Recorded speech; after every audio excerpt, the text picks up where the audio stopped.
Hi,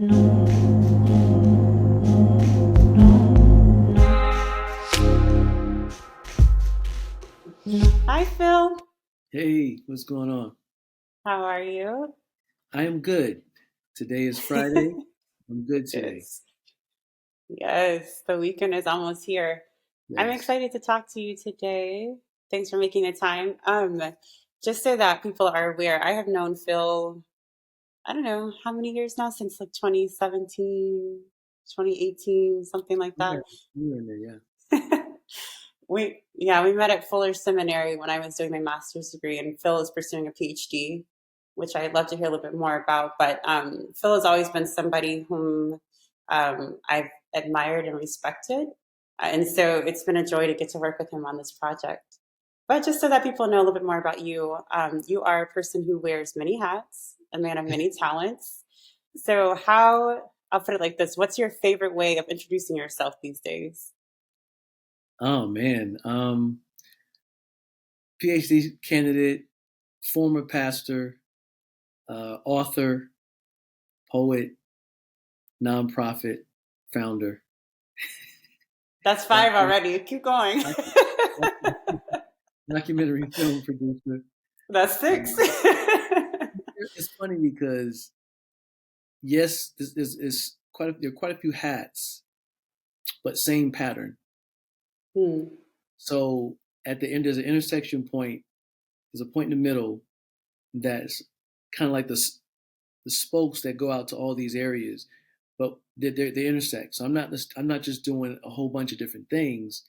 I'm just Mhm. expressing kind of this at this pocket or this intersection of race, culture, theology, ethics, um, and just expressing them in different ways, right? Film, books, teaching, speaking, what have you.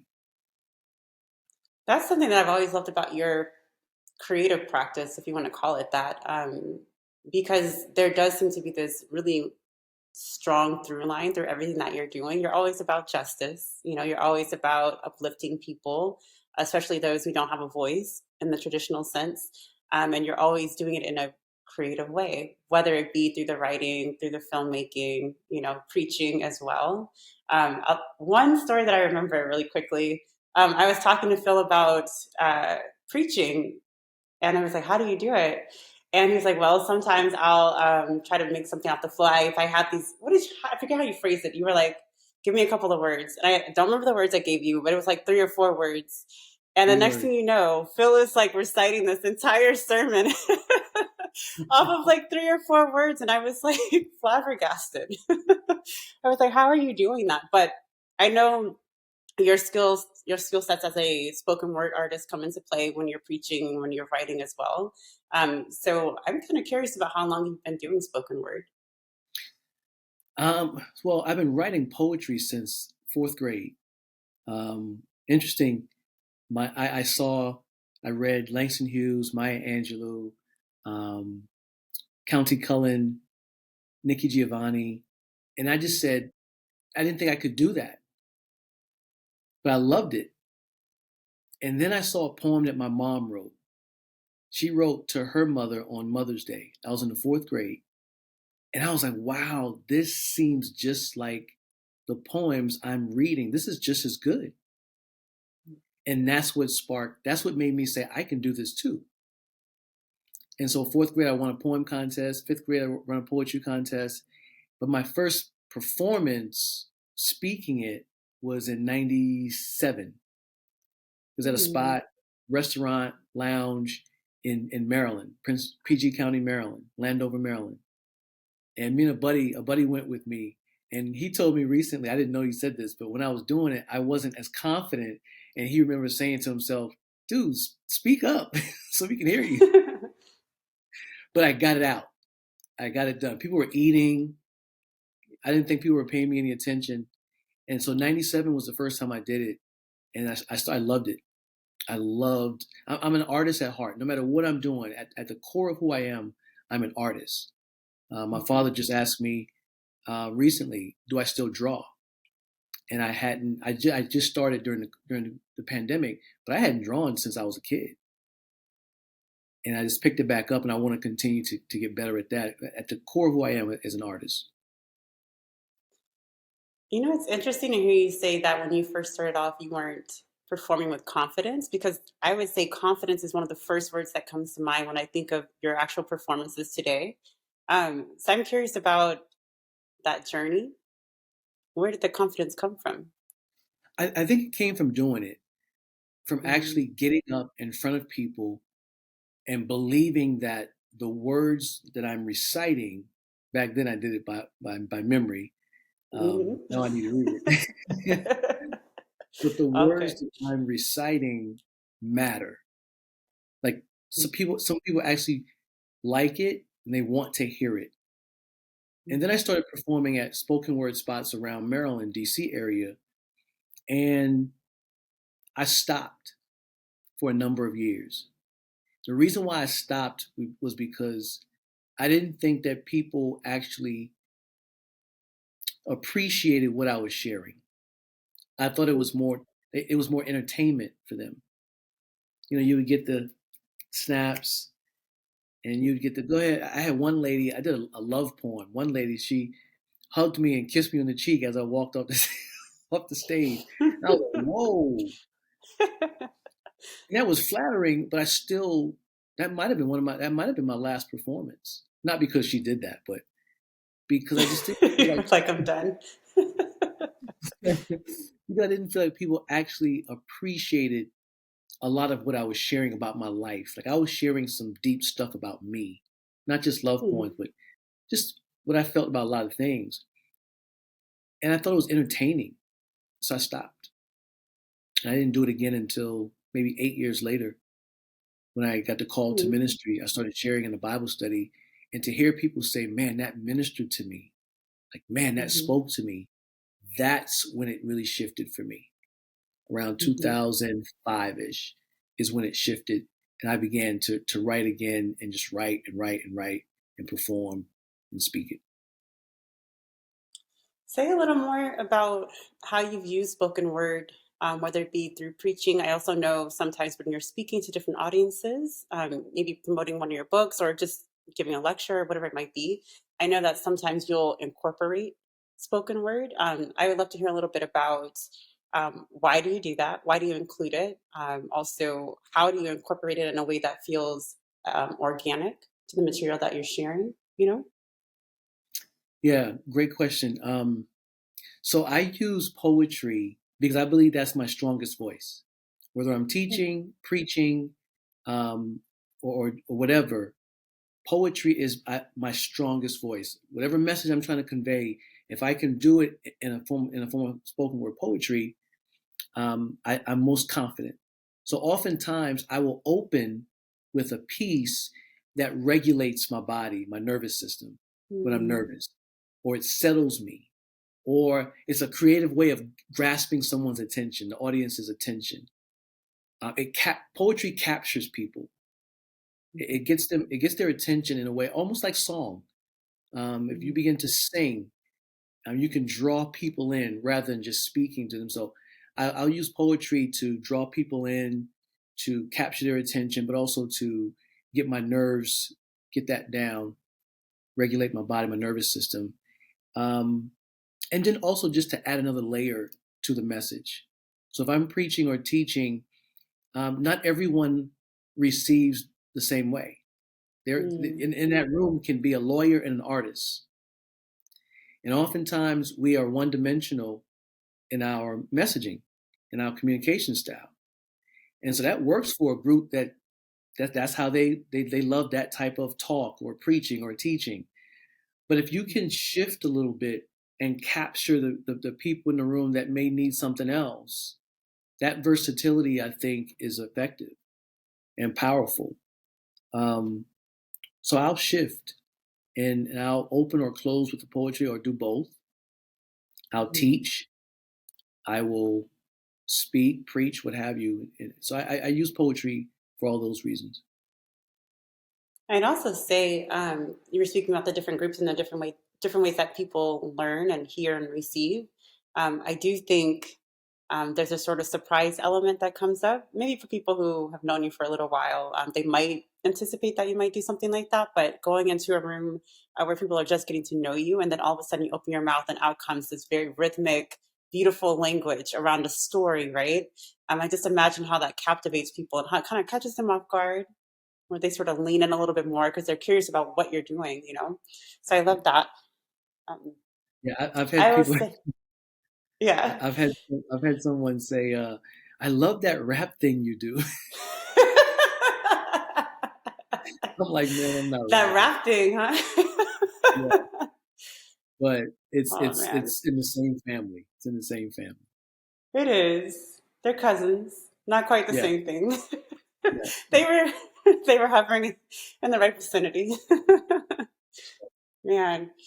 Well, thinking about the beginnings of the Black Halos EP and where we started, I was talking with the producer, Alan Hampton, incredible Alan Hampton, and we were just chatting through ideas. And I knew that I wanted spoken word on the EP, and you were definitely one of the first people that came to mind, just because I have been tracking with your work for a while, your research, obviously your books as well, and you were speaking to the themes that we wanted to highlight, right? You were talking about not just like the issues that Black people have faced, but you were also talking about the struggle and the push against and the need to create alternative realities to the suffering, if you will. And so it was very clear in my mind. I was like, oh, I need to ask Phil to be part of this project. I was really grateful to you that you were willing to be on not just one track, but two. So Phil is on the EP twice. He's on No Lies and on Afro Bombs. And both of the spoken word pieces that he's performing are his pieces. He wrote everything that he's performing on the EP. So, what I would love to talk a little bit about is your process for that. I want to hear a little bit about your writing, but then also what was it like for you to have to get into that mode to be able to perform those pieces for the EP? What was that process like for you? yeah. Great question. First of all, I'm honored to be on it. That you would even want me, because I know how precious this project is for you. So I was Mm, honored to even be on there with you. That you asked me. Um, Honestly, the poems were pretty much written. I think it's been a while. I think they were already written, and I sent you some poems, mhm, some pieces, and you said I like this one and I like this one, and then it mhm, was a matter of just kind of maybe massaging it, tweaking a little bit to fit the song. Um, so when I write, oftentimes I'm writing almost the way we're talking right now. If one line comes in my head, I'll write it down or type it down, and then I just go. I'll just think about think about the next line. And I'm not always thinking about rhyme. I had to learn a long time ago not to chase the rhyme, just let the mhm, words flow. Um, Sometimes it comes naturally. Sometimes I can always come back if I want to add a line, if I want to hear the rhyme in there. But I just wrote down a line like the poem in No Lies was unknown land, and that came from an idea of feeling like being black was in this liminal space, this in between space, and that space I call unknown land. And if we can say that that is not unique to the black experience. Women mhm, can be in a liminal space. LGBTQ community can feel like they're in a liminal space. Poor people, mhm, disabled, differently abled people, and anyone can feel like, and we all actually the human experience, we all have liminal seasons. But in this mhm, country, because of this idea of race and the practice of racism and white supremacy, racism born out of white supremacy, um, blackness is that liminal space, is the in between place. mhm, And so I start with seen and unseen, or visible and invisible.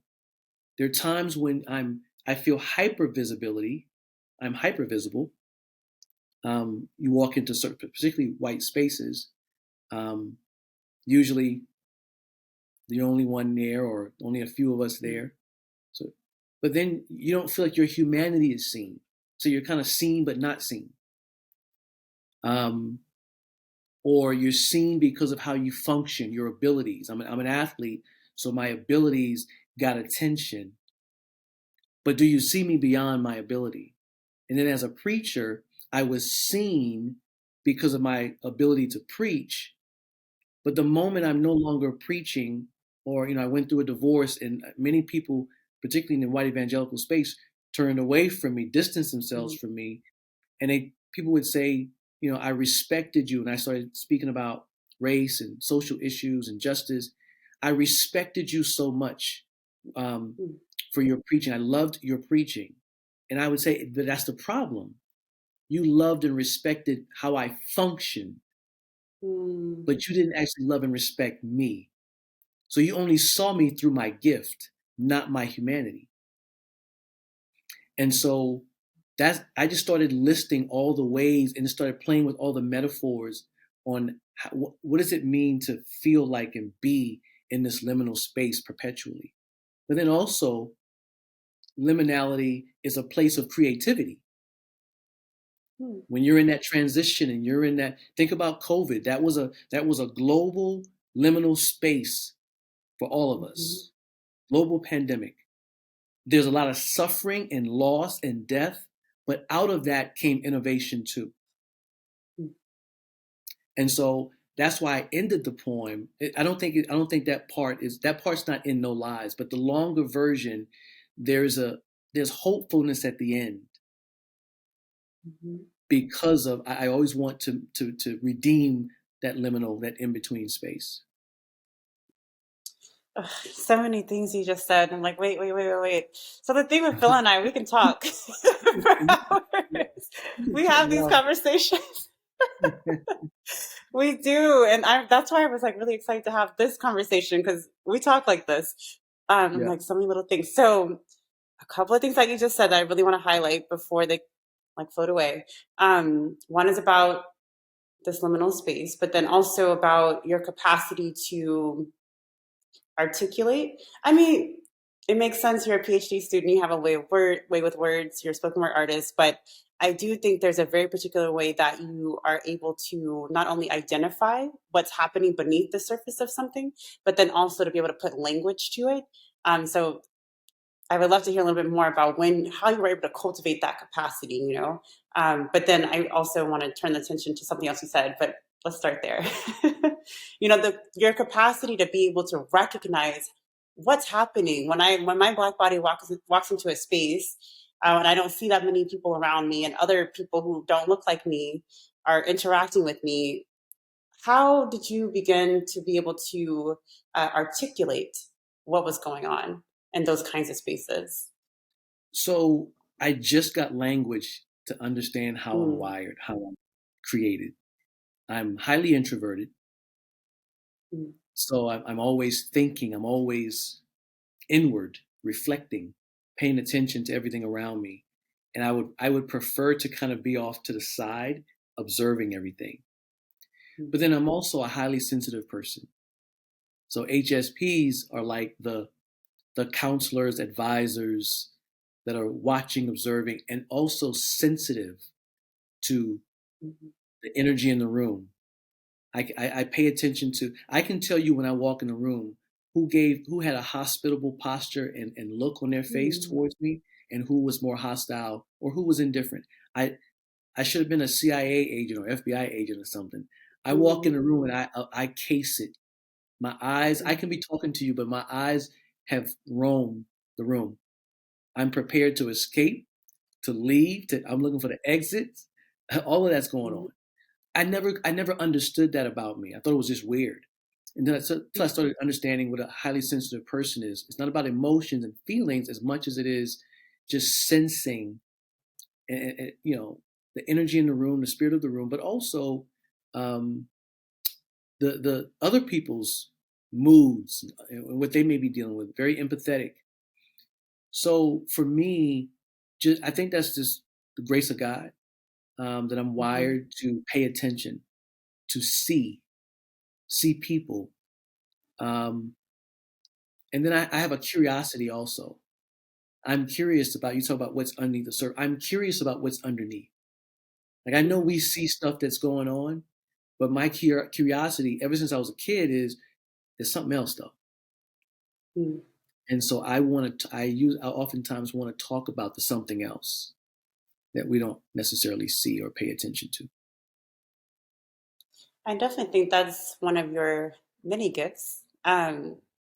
So not only are you able to see, to sense, to feel, to pick up on, but you do have a way of articulating in a way that um, makes things apparent to other people. Like this is the gift of like a great teacher or instructor, right? Like they have the capacity to reveal the world, if you will, and to help people to make sense of it. And you do have that gift. And what I love about what you do is that you bring people along the journey, right? And you help people to find their own language around what's happening in their experiences as well. And so I think that what's extraordinary about what you do is that you have the capacity to do it in many different forms, like we were talking about earlier, between the spoken word, between the preaching, between the writing.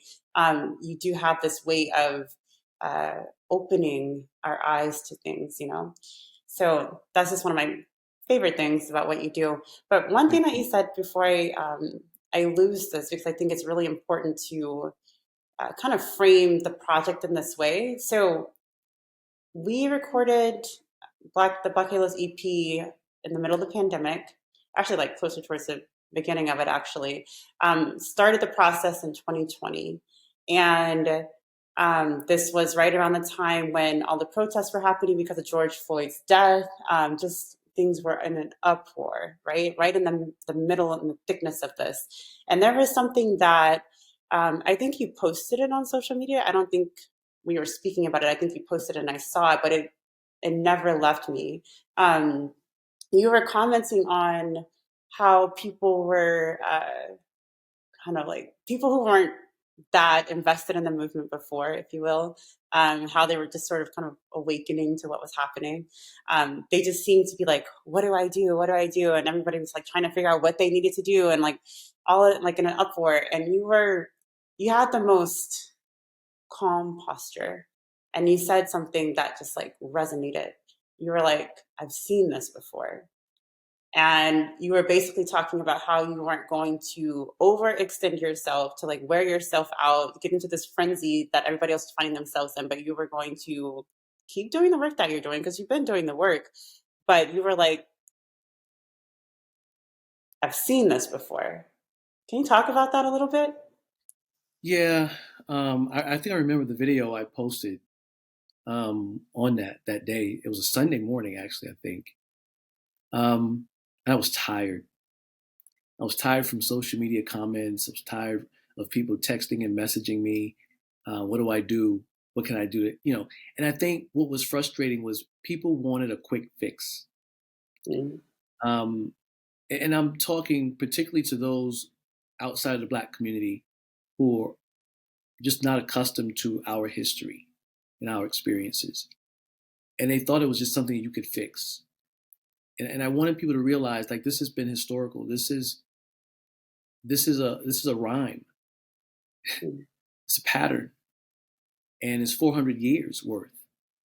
You're not going to just come in and fix it as if the people from the generations prior to you didn't have the same ideas. I mean, we're only here because they of their work. Mm-hmm. And so I wanted people to kind of settle down. And what I share with people now, or since that post, is rather than focusing on what you should do, and I learned this from Bobby Harrison's wife, Amy. So I Mm-hmm. cite her, so I don't want to take credit, but when she said, I share this all the time. Think about who do you want to become, because if you try to fix it in your current state, you're going to compound the problem. Mm-hmm. You have to become a different person. You have to let what happened in 2020 transform you. You need to grieve. You need to lament. You need to sit with that. and let it do a work in you. In the Christian space, we would say, let the Spirit do a work in you. Let God do a work and Mhm. transform you. So that when you start doing, you're doing from a different place. Um, so that's where my head was and still has been. And then the same poll, there was a poll on how many people thought racism was a problem. That summer, 67% of white folks said it was. 6, 7, 8 months later, or a year later, the same poll or another poll came out, and that number was back down below 50% because the hype had faded. And so people who weren't necessarily invested or their lives weren't touched by this, um, they didn't have the same passion, energy to sustain. Again, because they had not become anyone different. Ooh, Amy, I need to have a conversation with her. She um, well, she's awesome. she is. You know, this may not be a fair question to pose, but I'm still curious about it. What kind of people do you think that we collectively need to become in order to move forward in a healthy way as a That's a society with all our baggage? Yeah, that's a great question. I don't know if I have a great answer for it. I think a simple answer, my first thought is we have to become a grieving people. Hmm. We're so, the American culture ethos is about being strong all the time. Mhm.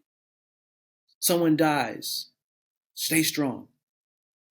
Mhm. Someone has cancer, hashtag their name strong. Mhm. There's an idolatry, it seems, with strength. Even though, and this really in the Christian space, this is bad. And in the Christian space, Scripture teaches us it's in my power, Jesus says. It's in your weakness that my power is made whole. So there's Mhm. something valuable to being weak. And I think grief is treated as if it's weak in a secular sense, in a worldly sense, but in a sacred sense, there's something valuable about weakness. And I think we don't grieve, we don't know how to lament well. We're ready to skip past the uncomfortable and get back to happy. But that's not sustainable, right? And so I think first we have to become a grieving people, a people that are capable of lamenting well, communally, and doing so when we're not the ones directly affected by what happened, right? Um, I think the other part is we're a very individualistic society. And that's a Western European American Mhm. way of being in the world. It's the individual. The gospel is a very individualistic gospel. So we don't know how to be in community like we think we do. Not in community where we could bring all our stuff. You mentioned all the baggage that we have. We don't know how to do community like that. Because unity says, in order for us to be united and do well in community, you have to leave all that will with you to the door that could possibly bring conflict Mhm. so that we can be Mhm. united. So leave your issues, leave your concerns, leave your passions. Only bring the ones that are going to be pleasing to all of us. They're Mhm. going to keep us comfortable. Solidarity says it is actually those things that those are the reasons why we're coming together. So I can stand with you in that. So your hurts, your pain, your suffering, your grievances, bring those to the community. Mhm. That's the whole reason why we're coming together, because I want to stand with you, because there's something outside of us, outside of you, that's causing that, or maybe there's something you're going through. I want to stand with you in that, and hopefully you'll stand with me in mine. So bring that Mhm. to the community. Whereas typically unity means leave that stuff aside so that we can be happy together and get along, right? So But a grieving people, a communal people, and a solidaric yeah, people. yeah. What I was thinking as you were talking about that is it's not even that we're all happy. It's learning the cues so that you can be socially accepted, Yeah, so that you can fit within the mold and you're not rocking the boat. that's a better But the word. thing Yeah. for me is always who gets to determine what those boundaries are, right? Like who gets to say, okay, you're crossing the line here, you're ruffling too many feathers, we're getting a little bit uncomfortable. Whose line of comfort is the one that we can't cross, you know?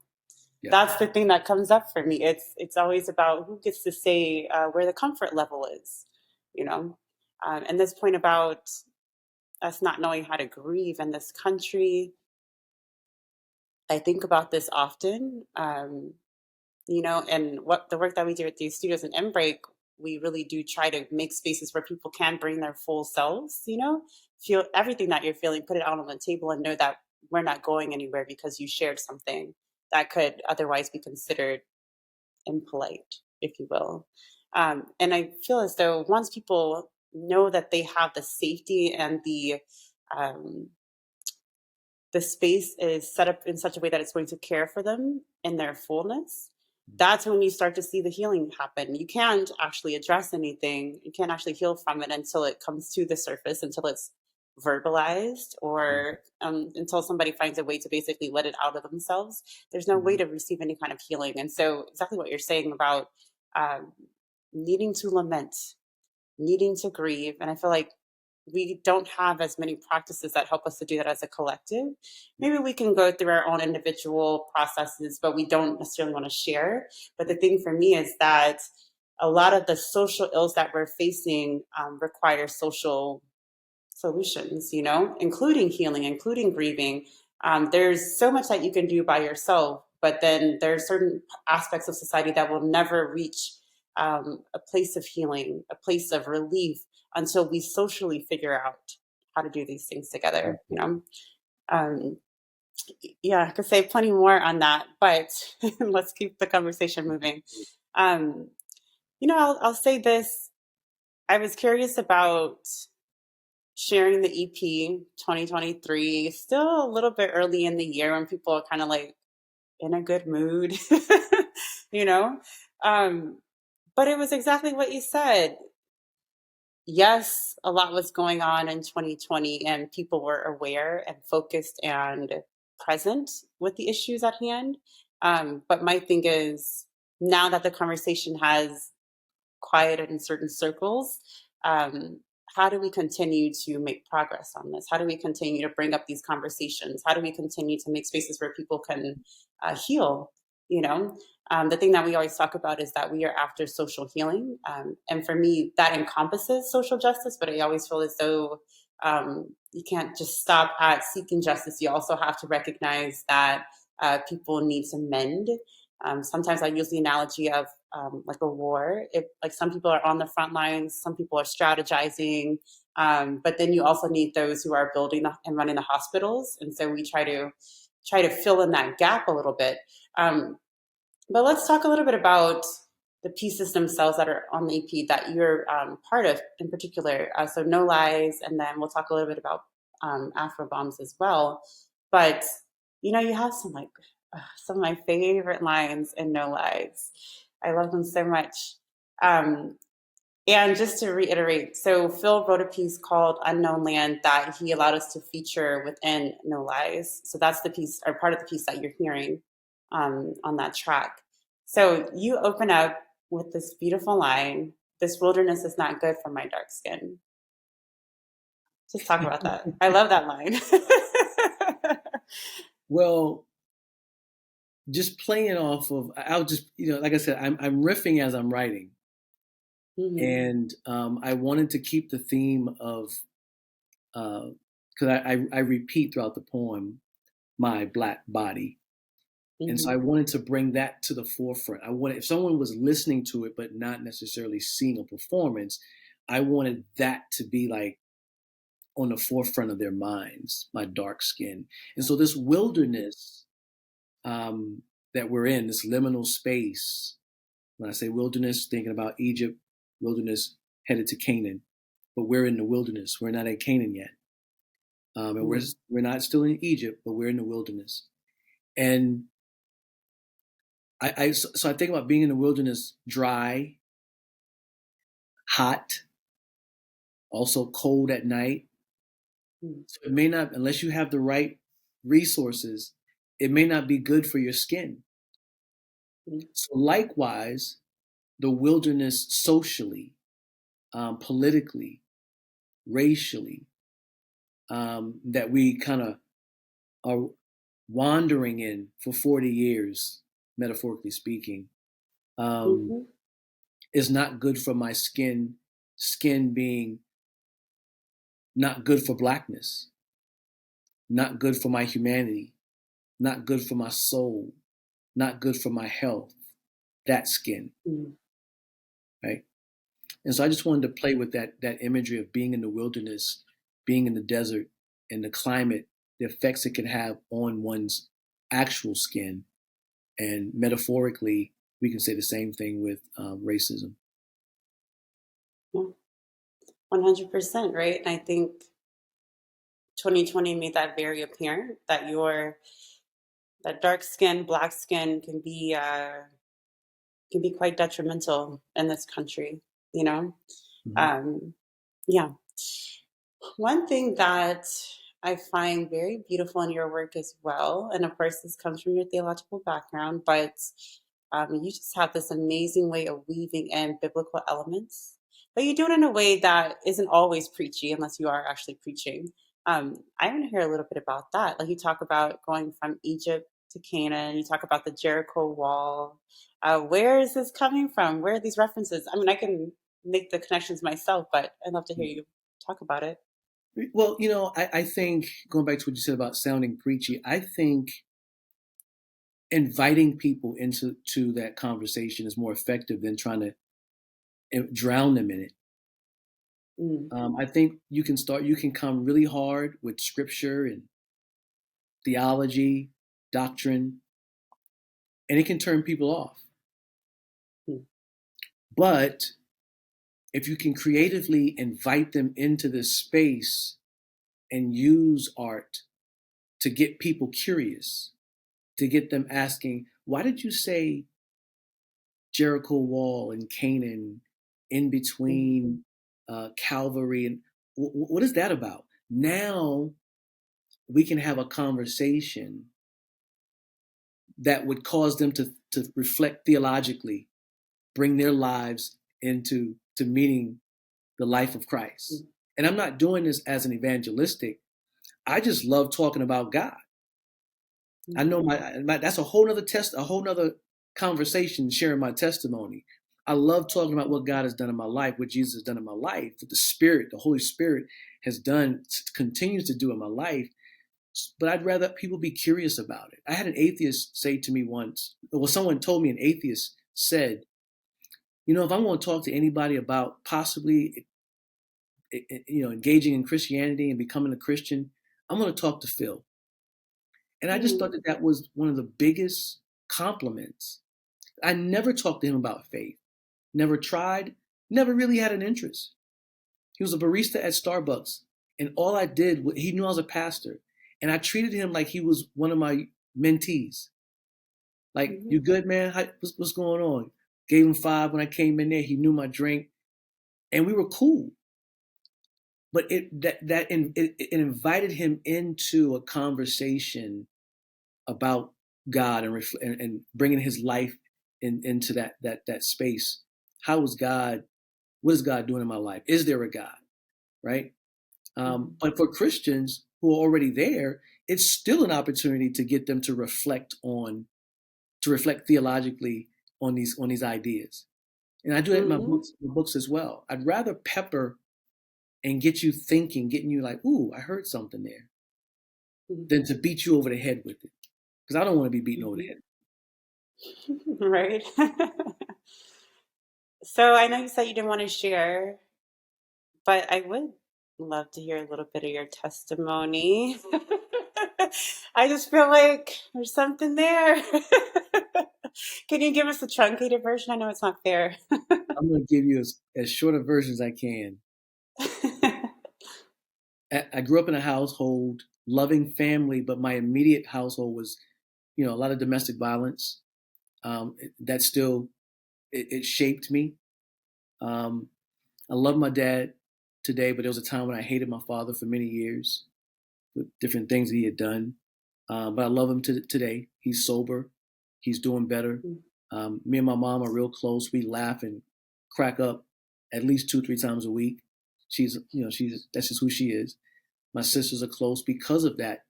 I was very protective of them. I was an athlete growing up, so I tell people. I grew up in the church, but I tell people when I left the church, when I graduated from high school, I graduated from the church. So as an athlete, when I went to college to play ball, I never went back to church because I didn't feel comfortable doing all that I was doing and still going to church on Sunday. And I took full advantage of all the perks that came with being an athlete. A top high school athlete in the state of South Carolina, went to college, played 4 years, played on national TV. We won a couple of championships, NCAA tournament, which March Madness is going on right now. So this is an exciting time of year for me. And then what happened was when I stopped playing basketball in '95, I thought I was going to go pro, at least get the opportunity to, and it didn't happen. And I didn't realize it for a year and a half, but I was depressed. Not severely, but mild, low grade depression, I would say. I had I was just in a funk. And it was at that point that I realized my identity was wrapped up in being an athlete. That's all I knew. Even though I was always smart in terms of academically, but I was an athlete. So who am I now when that was taken away? And it was at that time in 1996 that I went home, got on my knees, and did what I knew to do, which was repent and accept Christ into my heart, the Spirit of God to come into my heart and change me. I did not come to Christ at a church. I did not come to Christ because of a sermon, any doctrine, not even the Bible. I came to Christ because God had visited me. I had encountered the living God in various ways. And I've grown in the passion I have for my faith is not because of scripture necessarily. It's not because of any sermons. They help me understand, help me grow in that way in terms of understanding. My passion is because God kept encountering me in supernatural ways. I mean, people wouldn't believe it if I tell some of the experiences I've had. So for me, I know God is real, right? Fast forward, I accepted the call to ministry in '05, full time in '07. And I've just been on fire ever since. Started leading a Bible study back in '05 to '08, full time ministry starting in '08.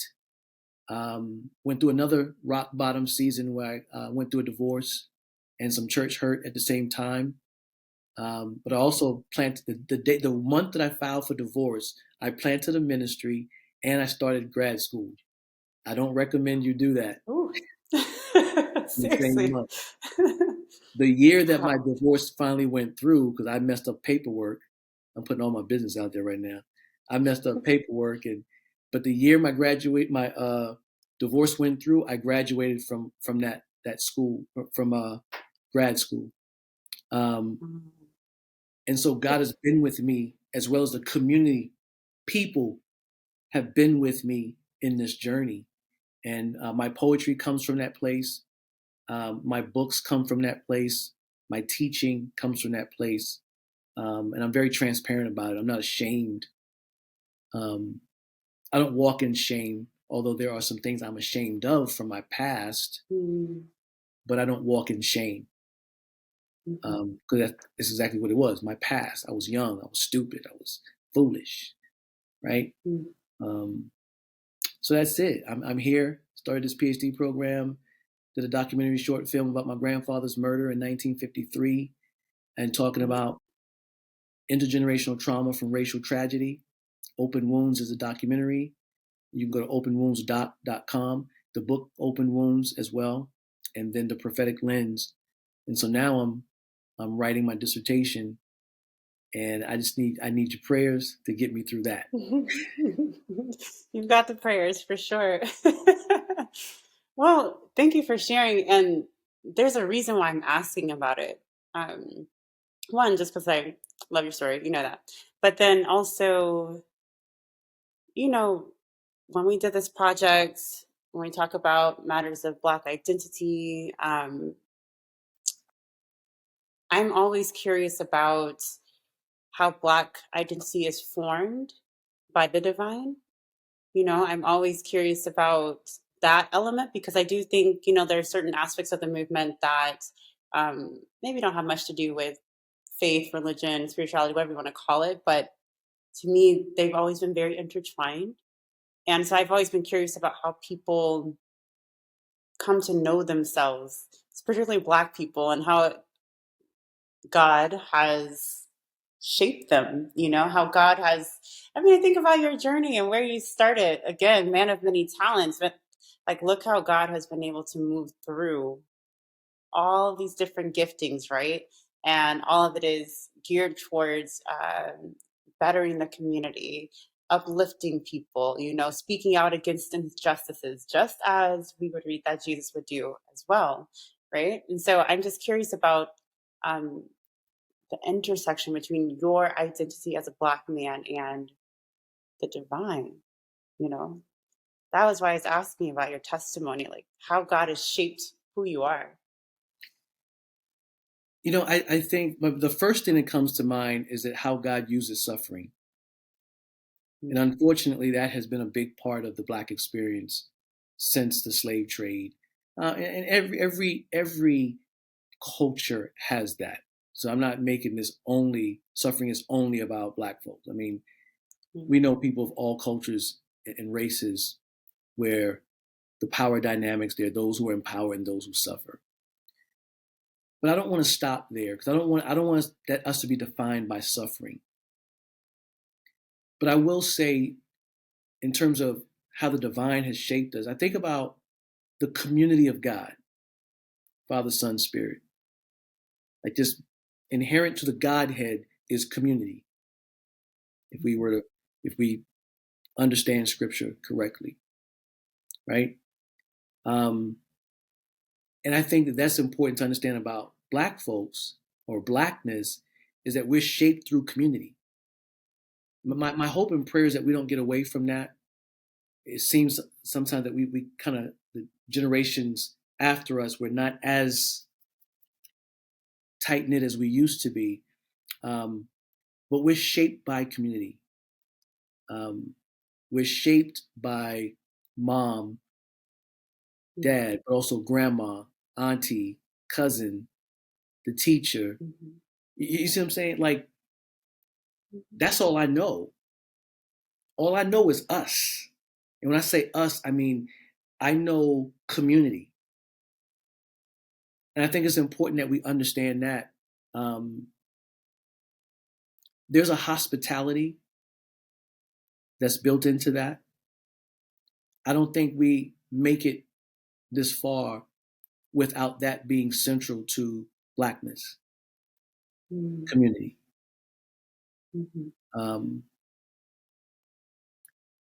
I think we need to appreciate more, even more so, the differences, but also the sameness within the Black community, and be willing to receive. You know what I'm saying? So like you shaped me in our conversations, and seeing your art and seeing your process, hearing your process has shaped me, has inspired me. So that's all I know. Rather than talking just about the suffering, because there's a resiliency as well, but that resiliency is not apart from community. And again, you can probably say the same thing for a lot of cultures, but we're just talking about the Black experience. And so I think, how has God shaped Black folks or Blackness? How do we connect divinity to that, beyond the fact that we're made in the image of God as anyone else? Um, Mhm. but just as God is community, that is inherent and built into Blackness, is that it's a we, it's a us, and not just an I. So those are the first thoughts that come to mind. I love what you said, that resiliency is formed in community. Ooh, Yeah, I don't get that, through things. yes. I don't get through all that I've been through without the community. I don't get through that divorce without the community. Mhm. There's those who abandoned me, who distanced themselves, but there are also those who came, who rallied around me. Mm, Um, mhm, I don't get through a kid witnessing domestic violence and still having to go to school and make straight A's the next day. I don't get through that without grandma, without mhm, aunts. Me and my sisters, we don't get through that with my mom doesn't get through that without family. Um, my dad does not get sober mm, without some yeah, folks yeah, that's so rallied around him, right? And so yeah, I can go on and on about that. it's really good. I could too, but I'm keeping my eye on the clock. I could too. Um, just on a couple last thoughts. You know, want to talk a little bit about Afro bombs too. That for that part, for that particular piece, you were sharing a spoken word piece called Red Line, and you'll do a better job of like articulating it and talking about what you're discussing. But really talking about zoning, but then you're taking it deeper than that, right? Um, I would like to hear your thoughts on that generally, but also what is resounding for me is how you end that piece at the very end. So you open the piece, but then also there's a moment at the very end where you talk about how maybe you didn't have access to certain places because they were trying to keep you out, but you talk about how you'll be at the table, and you paint this picture of it's not yet, but I plan to be at that table. And so I would love to hear you talk a little bit about that hope, about that fortitude, whether it's fortitude that you've been able to just generate because of your own journey, but or fortitude that's come from you being around other resilient people. Um, but what helps you get to that point? How do you move from the suffering? How do you move from we're in a really bad state and we've been here for centuries? How do you even have the audacity to say something like you'll be at the table or to hope in such a way that you'll be at the table? Where does Yeah, that come from? yeah. Um, well, you're right. I wrote the piece initially. I began writing. I wanted to write something on redlining and the effects and the legacy of redlining, but I didn't want to Hmm. just keep it at city planning, geography. I wanted people to understand that redlining is much more than just what's on that map. There's a red line that actually is a barrier intellectually, creatively, um, in so many ways. We have been marginalized. So actually, redlining becomes a metaphor for how we've had to navigate this country historically, not just Hmm. physically, but in so many other ways. Now, the table I'm talking about is the table I'm setting. Hmm. If you read it, go back and read the extended version of it. Um, it's a table the table I'm sitting at is the table I'm setting. And I said when I showed my film, screened my film at Fuller in 2020, I said I'm no longer trying to fight. It's too draining to try to get to the table. The table is draining. So what I want to do is begin to create my own table in whatever space I'm at and begin to invite people to that space. And that table becomes a space of invitation, not marginalization. It becomes a space of hospitality and not hostility. right? It becomes the radical other to the table that white supremacy has kept us from historically. And so what gives me hope is not the result. It's not any type of result. It's what gives me hope is that I have the capacity to do the work. Mm. Because when I'm dead and gone, my hope is that my niece, and when she's old enough, she has kids, her kids are able to continue the work, but they will still have work to do for sure. Mm. So if I focus on a particular result, I'm either going to be happy or saddened if it's not met. So my peace and my joy and my hopefulness comes in the fact that I can do the work. Mm-hmm. Period. Right? Because I don't want to turn, this may be a bad term to use, I don't want to commodify, commercialize the work, the calling, meaning there has to be some profit to it, not necessarily financially, but I have to profit in some way from this to feel good about this, or else it's not worth it. No. The worth is in the work. Mm-hmm. It's just like an artist. Everyone's not going to understand the work that you do, the abstract work that you do. Some people are going to look at it and be like, I don't know what it is.